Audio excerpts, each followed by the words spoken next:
자, 두 번째, 여러분에게 살기 강약 깊숙이 들어가라.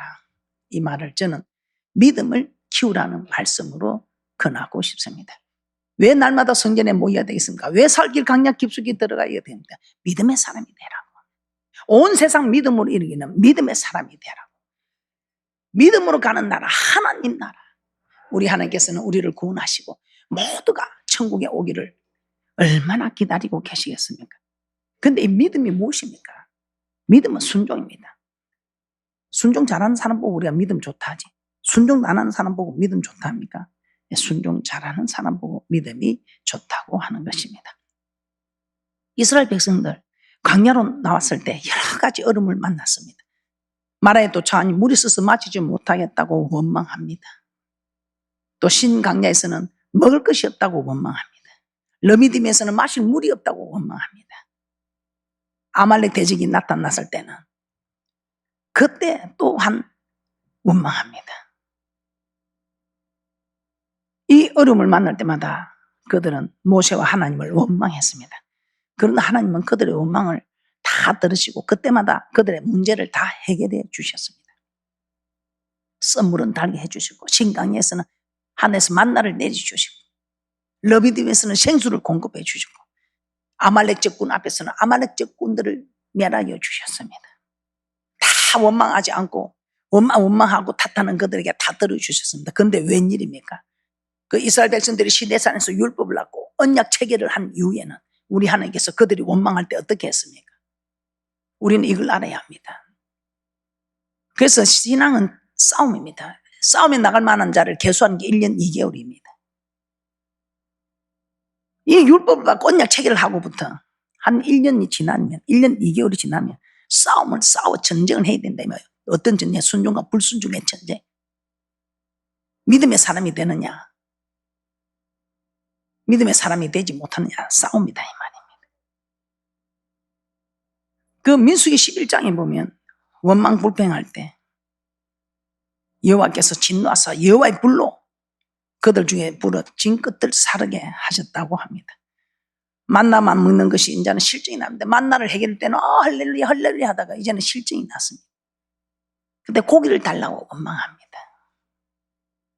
그때 우리 하나님께서는 그들에게 고기를 주셨지만 그런데 원망한 자들 하나님께서 재앙으로 다 쳐서 죽였습니다. 가데스 바나에서 가나안 땅을 정탐하고 돌아온 열 정탐꾼은 어떻게 했습니까? 부정적인 보고하게 됩니다. 이스라엘 백성들이 야 가나안 땅 좋기는 좋더라 하는 말씀이 맞더라 좋기는 좋더라 그런데 보기에 우리는 그들 앞에 메뚜기다. 우리를 매장지가 없어서 이렇게 인도해냈을까? 원망하고 불평합니다. 그 한 사람의 원망으로 원망이 연맹처럼 번져서 모두 원망합니다. 그때 여호수아 갈렙이 일어나서 아니다. 우리는 하나님이 함께하지 않느냐. 눈에 보이는 것을 믿지 말고 만물의 하나님 말씀하신 말씀을 믿으라. 그런데 야 눈에 보이는 게 지금 이리 현실로 나타나 있는데 그러면서 그들이 원망하고 도리어 돌로 쳐 죽이려고 했습니다. 우리 하나님이 그 모든 장면을 보고 계셨습니다. 그래? 너희 말이 내 귀에 들린 대로 내가 행하겠다. 우리를 죽이려고 매장지가 없어서 이곳을 인도했는 그 말대로 그들을 싸그리 강요해서 멸하셨습니다. 분별하지 못하는 20세 미만과 여호수아 갈렙은 하나님 편에 서 있었으므로 들어갈 수 있었습니다. 이제 이게 무슨 말입니까? 언약 체결이 있고 나서 언약 체결하기 전에 초보일 때는 믿음의 초보일 때는 마치 돌 지나지 못한 아이가 오줌을 가리지 못해도 이쁘다고 엉덩이 두드려주고 엉에 울기만 하면 밥 주고 젖 주고 기저귀 갈아주는 것처럼 여러분들이 알만한 세월이 되기 전에 하나님께서 초보일 때는 다 봐주셨다면 원망하고 불평해도 다 해결을 해주셨다면 그런데 돌이 지났으면 정신을 차려야지. 돌이 지나면 오줌을 자기가 가려야지. 그런데 돌이 지났는데도 1년의 세월이 흘렀는데도 민수에서 싸움에 나갈 만한 자를 계수하는 건 1년 2개월째입니다. 그런데 그 세월이 지났는데도 아직도 아마도 농담이겠지. 농담이겠지.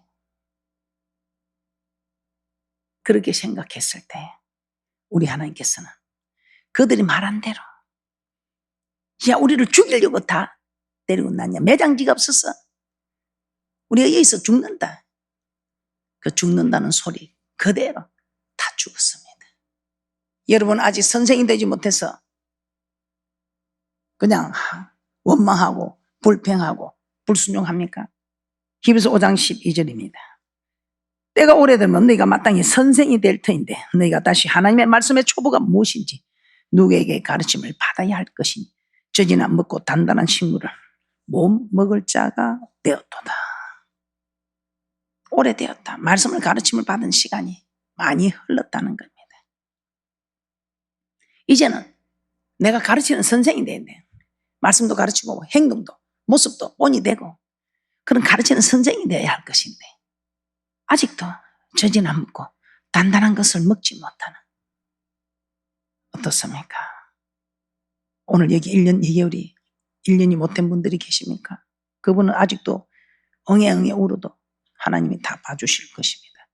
그러나 이제 1년이 지났다면 세상 이치를 보고도 하나님께서는 다 깨닫게 하시더라고요. 저는 이런 말씀을 몰랐습니다. 그런데 이 자라나는 어린아이 모습을 보고 저는 그렇구나. 어린아이도 돌이 지나고 나면 오줌을 가리지 못하면 떼곡떼곡 맞더라고. 왜 맞는지도 모르고 여러분은 맞고 있지는 않습니까? 이제는 여러분 정신을 차리고 근신함에 껴있어서 환난을 능히 피하고 인자 앞에 설 수 있는 믿음에 복된 분들이 되어야 되지 않겠습니까?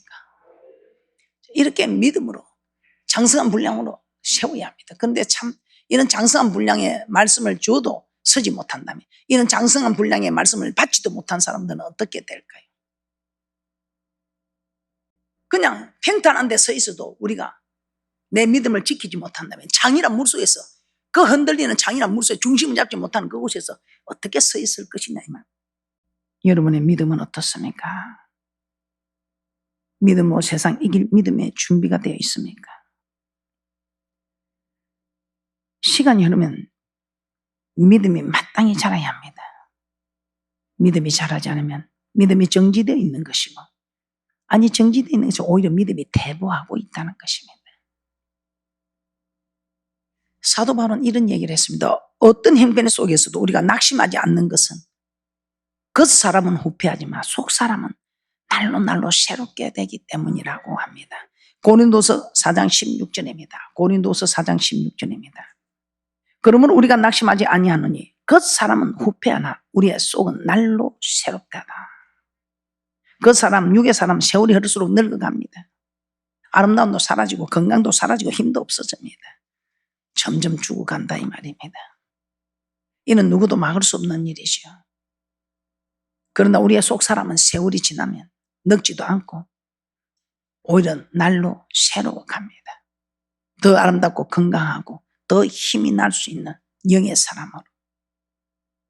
이 속 사람은 믿음의 사람입니다. 영의 사람. 그래서 우리는 이 속 사람은 믿음으로 우리를 아름답게 갖고 가게 됩니다. 믿음이 자라면 우리의 속 사람은 더 아름답고 힘있고 새롭게 되는 것입니다.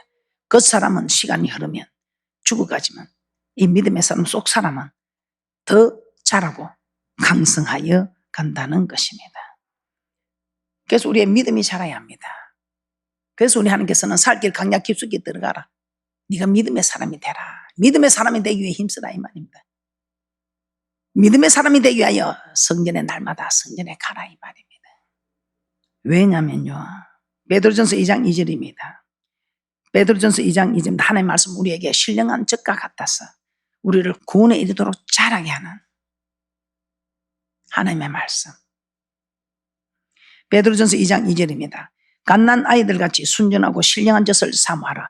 이는 이로 말미암아 너희로 구원에 이르도록 자라게 하려 함이라. 여러분을 구원에 이르도록 믿음의 결국 영혼 구원입니다. 하나님의 말씀은 우리의 믿음을 자라게 한다 이 말입니다. 그래서 섞이지 않는 순전한 하나님의 말씀을 부지런히 받기만 해도 믿음은 자란다 이 말입니다. 그래서 믿음은 들음에서 나며 들음은 예수 그리스도의 말씀이라고 합니다. 믿음을 교회는 누가 제일의 사람인가? 믿음의 사람. 교회는 건세가 있고 물질이 많고 실력이 있고 인물이 좋고 학벌이 좋고 그게 아니에요. 이 교회는 믿음의 사람, 믿음 좋은 사람이 최고다 이 말입니다. 믿음이 더하는 방법 순종할 때입니다. 성경 66권에 기록된 말씀 중에 한 말씀이라도 순종하면 믿음이 자랍니다. 누가복음 17장 5절 6절입니다. 누가복음 17장 5절 6절입니다. 사도들이 주께 여짜오되 우리에게 믿음을 더하소서 하니 주께서 가라사대 너에게 겨자씨 하늘 만한 믿음이 있었다면 이 뽕나무들을 뿌리가 뽑혀 바다에 신기로 하였을 것이요 그것이 너에게 순종하였으리라. 겨자씨 하늘 만한 믿음. 겨자씨, 씨는 누가복음 8장 11절의 말씀이라고 하죠. 그래서 성경 66권 중에 이 겨자씨는 씨 중에 가장 작은 씨입니다. 이 작은 말씀 하나도 순종할 때 믿음이 자람을 말씀하고 있습니다. 마태복음 13장 31절에서 32절입니다. 마태복음 13장 31절에서 32절입니다. 또 비유를 베풀어 가라사대 천국 마치 사람이 자기 밭에 갖다 심은 겨자씨 하늘 같으니 이는 모든 씨보다 작은 것이로되 자란 후에는 나물보다 커서 나무가 되며 공중의 새들이 와서 그 가지에 깃들이느니라. 겨자씨. 누가복음 8장 11절입니다. 누가복음 8장 11절에 이 비유는 이래 아니라 씨는 하나님의 말씀이에요. 그래서 하나님의 말씀 중에 가장 작은 겨자씨가 씨 중에 가장 작은 씨. 하나님의 말씀 중에 가장 작은 말씀 하나라도 순종하면 여러분의 믿음이 자란다는 것입니다. 그래서 누가복음 10장 7절에서 10절에 우리 이는 말씀 너무 잘 알죠. 그러나 이는 실수도 많이 하죠. 무엇 어떤 일을 했을지라도 무익한 종이라 고백하라는 거예요. 내가 이랬는데 내가 이렇게 했는데 내가 하나님 나라를 위해서 내가 교회를 위해서 내가 목사님 위해서 내가 장로님 위해서 내가 권사님 위해서 내가 우리 가정을 위해서 내가 우리 가족을 위해서 내가 하면서 그런데 우리 하나님께서는 마땅히 할 일을 했을 뿐이라고 고백하는 무익한 종으로 고백할 때 믿음이 자란다고 했습니다. 혹시 여러분들은 내가 해가지고 그 믿음을 다 까먹고 있지는 않으십니까? 누가복음 17장 7절에서 10절입니다. 너희 중에 네게 밭을 갈거나 양을 치거나 하는 종이 있어 밭에서 돌아오면 저들과 앉아서 먹으라 할 자가 있느냐? 도리어 저들은 내 먹을 것을 예비하고 띠를 띠고 나의 먹고 마시는 동안에 수종 들고 너는 그 후에 먹고 마시라 하지 않겠느냐? 명한 대로 하였다고 종에게 살해하겠느냐? 이와 같이 너희도 명령받은 것을 다 행한 후에 이르기를 우리는 무익한 종이나 우리의 하여야 할 일을 한 것뿐이라 할지니라. 어떤 여러분들이 선한 일을 하고 막중한 일을 하고 힘든 일을 했을지라도 마땅히 할 일을 했을 뿐이라 고백할 때 믿음이 자란다는 것입니다. 그런데 내가 하면 여러분의 믿음은 다 자라는 것이 아니라 오히려 후퇴하겠지. 여러분은 이 말씀이 두렵지 않습니까? 제가 지금 여러분들에게 대축복이 일어나게 해달라고 하는 것이 심히 좋았더라 하고 심히 좋은 믿음에 복된 자들이 되라고 하는데 이런 말씀을 그냥 기준으로 듣고 이 땅에 사는 일만 연연하면 어떻게 되겠습니까? 세 번째입니다. 오늘 여러분들 이 말씀의 공식을 정말 신비의 세계에 써야 합니다. 어떤 말씀에도 여러분 믿음이 자라고 싶으면 온 세상 이기고 싶으면 순종해야 합니다. 그리고 여러분이 아무리 큰 일을 했다 할지라도 무익한 종으로 고백해야 합니다. 얼마나 이 대단합니까? 그 밭에서 고생 왔는데 수겠다 말도 없이 밥 지라. 그 밥을 짓는데 같이 먹자 소리도 안 하고 옆에서 시중 들고 있다가 너는 그 후에 먹고 마시라. 우리가 참 이 성경에는 보면요, 야, 좀 심하다 싶은 생각이 너무 많아요. 그런데 우리 하나님은 우리 생각은 다릅니다. 이렇게 한 사람에게 믿음이 자라지. 너만에 진짜 주인이 뭐 이런 주인이 있어 하고 그런 사람은 믿음이 자란 일이 없다는 겁니다. 그래서 하나님을 감동시키는 큰 일을 하고 하는데 주인이 밥 주는 게 밥 짓고 또 옆에서 시중 들고 있다가 너는 그 후에 먹고 마시라. 그럴 때 주인이 저 참 충성된 종이다. 하나님도 테스트하고 주인도 테스트하는 거죠. 이런 감동을 주는 사람을 곁에 두고 사용하지. 감동도 주지 않고 하는 그런 사람을 곁에 두고 시중들이 합니까? 그래서 우리 교회를 내가 감동이 되네. 이렇게 감동을 시키는 이런 사람이 되어요. 하나님을 감동시키고 많은 사람들을 감동시키는, 우리 교회가 지금 얼마나 부흥이 되고 많은 사람들이 왔다 갔습니까? 근데 참 안타까운 것은 이 교회는 영혼 구원하러 오셔야지 먹고 살기 위해서 오는 곳이 아닙니다. 물론 처음에는 뭣도 모르고 왔으면, 이제는 그래도 알만한 나이가 되었다면 이것이 아니고 내 영혼 구원을 위해서 왔어요. 내게 뭘 해주고 하지 말고 내가 무엇을 할까? 내가 이 교회를 위해서 무엇을 할까? 이런 믿음의 사람이 되어야, 내가 우리 가정에서도 내가 우리 가족을 위해서 무엇을 할까? 이런 믿음의 사람이 되면 무익한 종의 자세를 취하는 이 일에 가족도 감동하고 하나님도 감동하시고, 내가 소속한 모든 일에 있어서도 사람이 감동하는, 이렇게 좀 감동을 주고받는, 감동을 만들어가는 감동 그 자체인 교회가 되자고 외치는 것은 이는 무익한 종으로 고백하는 자세이지 않겠습니까? 한번 해보세요. 어딜 가면 여러분 필요한 사람이 되어야지. 필요 없는 사람이 가면 뭘 먹을 게 나옵니까? 뭘 방문케 합니까? 그래서 저는 어린아이를 데려오면 어딜 가도 좋은 만남의 축복과 필요한 자가 되게 해달라. 필요한 자가 되어야 어디 가는 곳마다 대우를 받지. 필요 없는 사람처럼 불행한 사람이 어디 있습니까? 오늘 이 네 가지 공식, 여러분 다 알고 있는 축복의 공식 잘 간직하셔서 대축복자들이 되시기를, 하나님이 그렇게 원하시는 대로, 주의 종이 간구하는 대로 대축복자들 되셔서 하는 게 영광드리시기를 주님의 이름으로 축복합니다. 자, 세 번째, 어떤 때 믿음이 자라는가? 로마서 10장 17절입니다. 로마서 10장 17절입니다. 그러므로 믿음은 들음에서 나며 들음은 그리스도의 말씀으로 말미암았느니라. 오늘 여러분 지금 이 말씀을 들으면서 이제 믿음이 자라는 겁니다. 아, 그렇지. 아, 나 그렇게 했구나. 아, 나 그때 참 내가 몰랐다. 그러면서 깨닫고 돌이키고 이제 믿음이, 여러분이 오늘 막 믿음이 막 쑥쑥 자랍니다. 이는 믿음이 자라는 말씀을 받으니까 믿음이 뭐 엄청 자라는 거지. 네 번째, 기도할 때 믿음이 더하여집니다. 그래서 우리 하나님께서 쉬지 말고 기도하라. 이는 그리스도 예수 안에서 늘 하신 하나님의 뜻이다. 기도하자 우리 마음 합하여 기도하자.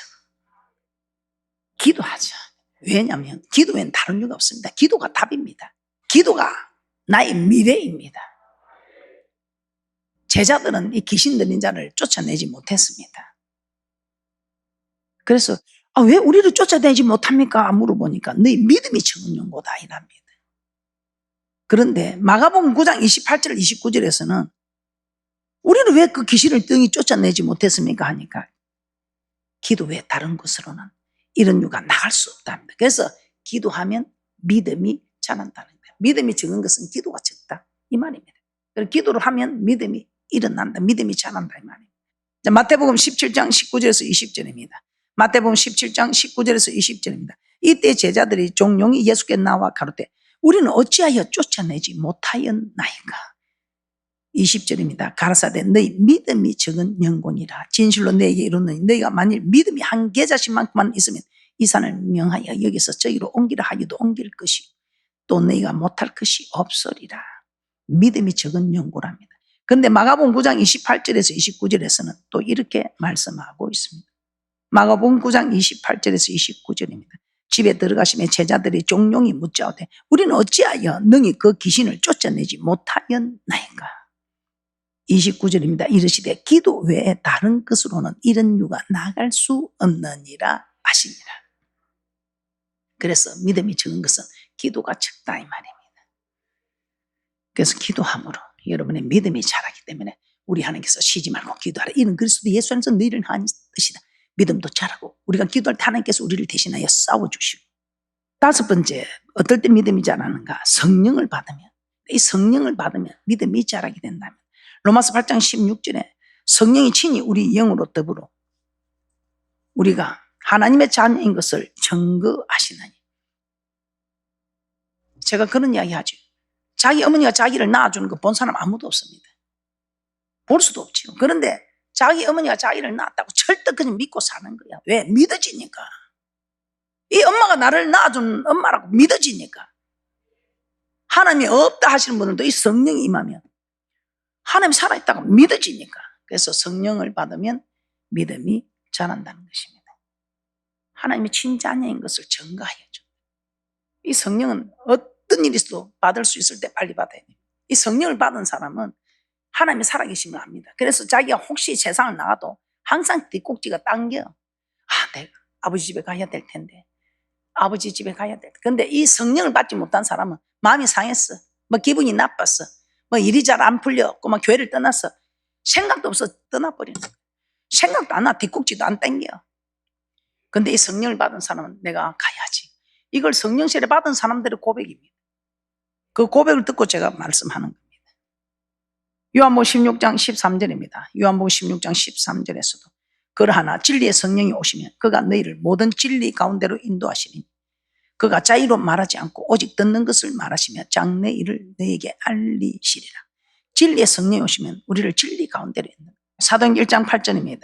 오직 성령이 너희에게 임하시면 너희가 권능을 받고 예루살렘과 온 유대와 사마리와 땅끝까지 이르는 내 증인이 되리라 하시니라. 이 성령 세례 받은 분들은 담대해요. 그래서 죽으면 죽으리다 하고는 그런 믿음으로까지 있는 겁니다. 물론 이 성령을 받고 기도로 해서 성령이 충만한 지경으로 이르러가야 됩니다. 그러나 이 성령을 받은 사람들 다 거의 다 보면 이렇게 믿음이 자라는 대축복이 있는 줄 믿습니다. 자, 그래서 우리는 날마다 성전에 와서 말씀 받고 기도할 때에 우리의 믿음이 자라는 강약 깊숙이 들어가는 귀하고 복된 분들, 말씀을 받고 믿음이 자라고 또 이 말씀을 듣고 내가 무익한 종으로 고백해야 되구나 깨닫고 기도엔 다른 이유가 없으니 기도해야겠구나. 이래저래 말씀을 받아야 되고 이래저래 기도해야 되고 날마다 성전에 모이는 이것이 사일강약 깊숙이 들어가는 대축복인 줄 믿습니다. 마귀는 우리의 믿음이 자라지 못하게 방해합니다. 그러나 우리 하나님께서는 우리의 믿음이 자라도록 오늘도 말씀으로 인도합니다. 자, 말씀을 정리해 보겠습니다. 마귀는 교회 가되 너무 깊숙이 들어가지 말라고 합니다. 그러나 하나님은 교회 깊숙이 들어가라고 합니다. 여러분은 누구의 말을 듣고 있습니까? 지금 마귀의 말을 듣고 있습니까? 하나님의 말을 듣고 있습니까? 마귀의 말입니까? 하나님의 말씀입니까? 여러분이 벌써 다 압니다. 나는 마귀의 말을 듣고 있구나. 하나님의 말씀을 듣고 있구나. 하나님의 말씀을 듣는 분들은 아멘 아멘 할 것이고 마귀의 말을 듣고 있는 사람은 듣기가 싫습니다. 그렇지만 내가 얼마나 바쁜데 내가 얼마나 일이 많은데 내가 몸이 건강하면 하지만 내가 이런저런 핑계가 많습니다. 그러나 말씀이면 이런저런 핑계 대지 마시고 말씀이면 돌이키는 여러분이 복입니다. 왜냐면요 천국 가는 길이니까요. 천국 가는 길로 인도하지 않습니까? 그래서 여러분은 교회 깊숙이 드는 거 날마다 성전에 가서 말씀 받고 기도하여 믿음을 키우라는 것입니다. 여러분이 믿음이 자라면 여러분은 영생하는 힘을 얻고 믿음이 자라지 못하면 대보하여 어렵다는 것입니다. 그래서 여러분들이 정말 믿음이 자라서 범사가 잘 되고 올해 부흥하는 해 표처럼 여러분들의 모든 하는 일들이 부흥하는 대축복자들 되시기를 주님의 이름으로 축복합니다.